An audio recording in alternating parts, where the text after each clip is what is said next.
Market లో invest చేసి మీ డబ్బులు డబుల్ చేసుకోవాలనుకుంటున్నారా? సుందరరామిరెడ్డి గారి లైవ్ సెమినార్ కి అటెండ్ అవ్వండి.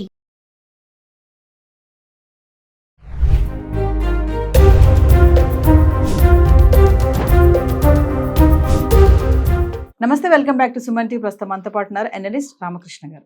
నమస్తే సార్. నమస్కారం అమ్మా. సార్, మరి అటాక్ తర్వాత అక్కడికి ఎవరు టూరిస్టులు అసలు వస్తారో రారో అని చాలా మంది భయపడ్డారు, కానీ అదేమీ లేదు. ఎవరు కూడా భయపడకుండా మళ్ళీ టూరిస్టులు రావడం జరుగుతుంది. కొంతమంది మాట్లాడారు కూడా కొన్ని ఛానల్స్ లో, మంచిగా ఉంది, ఇక్కడ బాగుంది, సెక్యూరిటీ పరంగా భద్రతా సిబ్బంది అంతా కొంచెం అలర్ట్ గా ఉన్నారు అని చెప్పేసి అంటున్నారు. చాలా హ్యాపీగా మాట్లాడుతున్నారు. దీన్ని ఎలా చూడొచ్చు అంటారు? జరిగి కొద్ది రోజులు కూడా కాలేదు, మళ్ళీ వెంటనే అక్కడికి టూరిస్టులు రావడం అనేది, అంటే భయం లేదా, మళ్ళీ ఏం జరగదా అంటే ఏం చెప్తారు సార్? మంచిదే కదండి. ఇప్పుడు మీరు ఓ రోడ్డు మీద వెళ్తున్నారు, ఓ చోట యాక్సిడెంట్ జరిగింది. యాక్సిడెంట్ జరిగింది కదా అని చెప్పి ఇంకా రోడ్డు మీద ఎవరు వెళ్ళడం మానేయాలా? మీరు బండి మీద వెళ్తున్నారు, జారి పడ్డారు, ఇంక బండి వెళ్ళడం మానేస్తారా? లేదు కదా. సో అలాగే ఎక్కడైనా ఏదైనా దుర్ఘటన కానీ ఇలాంటి ఘటనలు జరిగినప్పుడు దాన్ని ఎంత త్వరగా మళ్ళీ నార్మల్సీకి తీసుకురావడం, సాధారణమైన పరిస్థితుల్లోకి తీసుకురావడం అనేది అక్కడ గవర్నమెంట్ తాలూకు బాధ్యత. అది సెంట్రల్ గవర్నమెంట్ అవనండి, స్టేట్ గవర్నమెంట్ అవనండి, లోకల్ గవర్నమెంట్ ఉన్న లెవెల్స్ దగ్గర నుంచి అన్ని లెవెల్స్లోనూ వాళ్ళ బాధ్యత ఏంటయ్యా అంటే దీన్ని మళ్ళీ నార్మల్గా ఇలా తీసుకురాగలం. అలా తీసుకువస్తేనే వాళ్ళ మీద నమ్మకం పెరుగుతుంది. అర్థమైందండి. ఇప్పుడు ఇది ఒక దుర్ఘటన జరిగింది అన్నారంటే అది మొత్తం కార్డన్ ఆఫ్ చేసేసి ఇంకా అది జరగలేదు అనుకోండి, అక్కడికి ఎవరు వెళ్ళనివ్వట్లేదు, అక్కడ ఇంకేమి చేయట్లేదంటే ప్రజలకి ఏం నమ్మకం కలుగుతుంది? ఇప్పుడు ఒక గోకుల్ చాట్ బ్లాస్ట్ అయింది, లేదా ఒక లుంబిని పార్క్ బ్లాస్ట్ అయిందంటే ఆ బ్లాస్ట్లు జరిగిన తర్వాత మళ్ళీ వాళ్ళు నార్మల్ వీటికి రావడానికి వెంటనే వాళ్ళు పట్టింది, కానీ అందరూ వచ్చారు, నార్మల్ గానే మళ్ళీ మూవ్ అవుతున్నారు. కాబట్టి ఏంటంటే ఇది మనం ఈ యాంగిల్లో చూడాలి. ఇప్పుడు పర్యాటకులు ఏంటి, వాళ్ళకి బుద్ధి లేదా, ఇంత ఇది జరిగితే మళ్ళీ అక్కడికి వెళ్ళారు అంటే మీరు నేను చెప్పగలమా మళ్ళీ టెర్రరిస్ట్ అటాక్ అక్కడ జరుగుతుందని? ఇంకో చోట జరుగుతుంది, అక్కడ మానేస్తామా? ఇది మన దేశం. మన దేశంలోకి ఎక్కడికైనా వెళ్ళే ఇది మనకి అధికారం మనకుంది. అలా అని చెప్పి వెళ్ళి దూకేమని చెప్పట్లేదు. కానీ అది ఎప్పుడైతే government okay you are free to move here అంటే మనకు వెళ్ళే హ్యాపీగా మనం వెళ్ళే అవకాశం ఉంది, వెళ్తాం.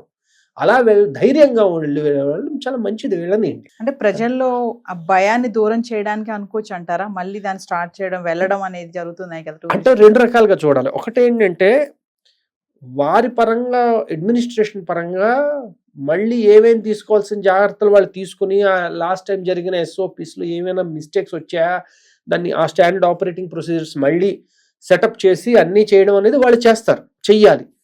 చేసిన తర్వాత ఎవరైనా వస్తారు రారనేది వీళ్ళు బలవంతంగా అయితే ఎవరిని తీసుకురాలేరు కదా. కానీ వస్తున్నారు అంటే ఇది ఏం చెప్తోంది?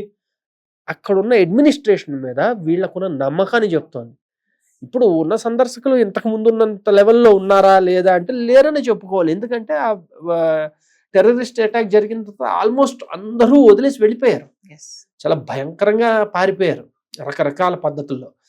మళ్ళీ ఇది జరిగి గట్టిగా ఇంకా వారం కూడా కాకుండానే ఇంకా మళ్ళీ రాగలుగుతున్నారు, వస్తున్నారు అంటే దాన్ని మనం మంచి పరిణామంగానే చూడొచ్చు. ఒక రకంగా ఏంటయ్యా అంటే they have faith in the administration. అయితే ఇది ఏమి జరగకుండా ఉంటుందా అంటే మనం ఒకసారి ఇది క్లియర్గా అర్థం చేసుకోవాలి.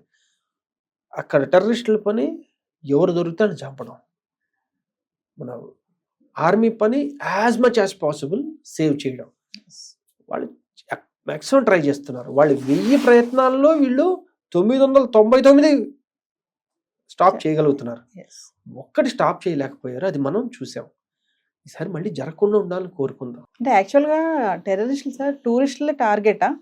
ఎప్పుడు టూరిస్టుల పైన టార్గెట్ చేయలేదు కదా గతంలో ఎప్పుడు కూడా. మరి ఇలా ఒకసారి టూరిస్టుల పైన అటాక్ చేయడం అనేది, అది మనం సరిగ్గా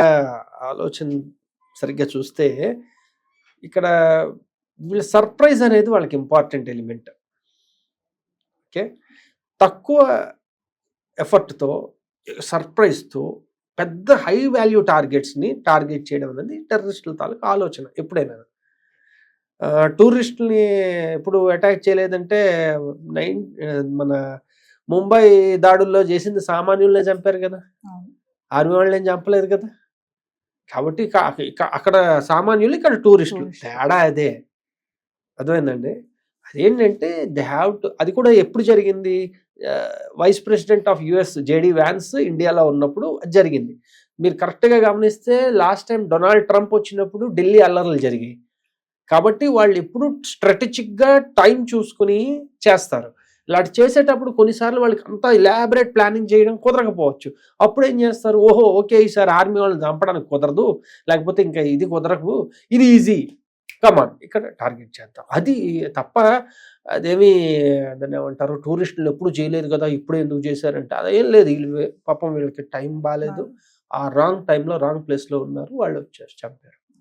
సో ఏదేమైనా మళ్ళీ టూరిస్టులు వెళ్తున్నారు, హ్యాపీగా ఉన్నారు, అక్కడ ఎంజాయ్ చేస్తున్నారు, వాళ్ళ మాటల్లో తెలుస్తుంది సార్. అంటే గవర్నమెంట్ కూడా కొంచెం కట్టుదిట్టమైన భద్రత అక్కడ కల్పిస్తుందని అనుకోవచ్చు అంటారా? అలానే అనుకుందామండి. ఎందుకయ్యా అంటే మనం చాలా దూరంలో ఉన్నాం.